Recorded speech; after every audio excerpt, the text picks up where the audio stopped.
तेव्हा आघाडी असताना तिन्ही पक्षांमध्ये चर्चा व्हायला हवी होती। ठाकरेंनी उमेदवार जाहीर करण्यापूर्वी एकदा चर्चा करायला हवी होती असं देखील माणिकराव ठाकरे यांनी म्हटलेलं आहे। आणि या सगळ्या पार्श्वभूमीवर आणखी एक महत्त्वाची अपडेट दिल्लीतून हाती येते।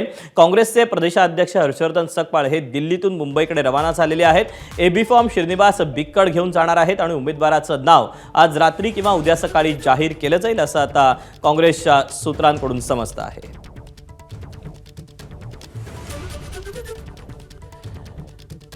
तेव्हा माणिकराव ठाकरे यांची अगदी काही वेळापूर्वीच प्रतिक्रिया आपण पाहत होतो की प्रांताध्यक्ष या सगळ्याबाबत निर्णय घेतील। प्रांताध्यक्षांनी देखील या सगळ्याबाबत अजूनही वेळ आहे, तेव्हा काही मोठे निर्णय होऊ शकतात, चर्चा देखील होऊ शकते असं एक सूचक वक्तव्य देखील माणिकराव ठाकरे यांनी केलेलं होतं। आणि दुसरीकडे आता लगेचच पाठोपाठ आलेली ही महत्त्वाची बातमी म्हणजे काँग्रेसचे प्रदेशाध्यक्ष हर्षवर्धन सकपाळ हे आता दिल्लीतून मुंबईकडे रवाना झालेले आहेत। या सगळ्या संबंधी आता हर्षवर्धन सकपाळ यांची दिल्लीमध्ये चर्चा झाल्यानंतर आता मुंबईत काय नेमका निर्णय घेतला जातोय ते पाहणं महत्त्वाचं ठरेल।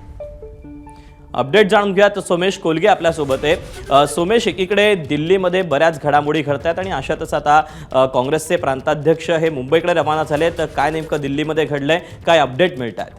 हर्षवर्धन सकपाळ यांना सूचना देण्यात आलेली आहे की तातडीने त्यांनी मुंबईत पोहोचायचे आणि त्याचवेळी त्यांच्या पक्षाचे अन्य पदाधिकारी हे दिल्लीतून एबी फॉर्म नेण्यासाठी म्हणून थांबतील अशाही सूचना असल्याचं कळतंय। आता आज रात्रीपर्यंत किंवा उद्या सकाळी काँग्रेसकडून उमेदवाराचं नाव जाहीर म्हटलं जाते आणि अशी माहिती सूत्रांकडून दिली जाते।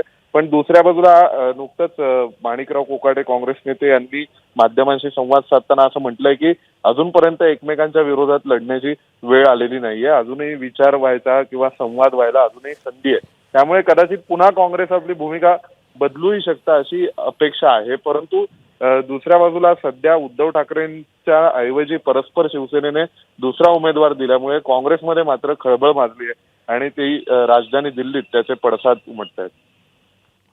त्यामुळे स्वाभाविकच आता पुढे काय होते महाविकास आघाडीत हे पाहणं महत्त्वाचं ठरणार आहे। सोमेश, धन्यवाद दिलेल्या माहितीबद्दल। एबीपी माझा, उघडा डोळे बघा नीट।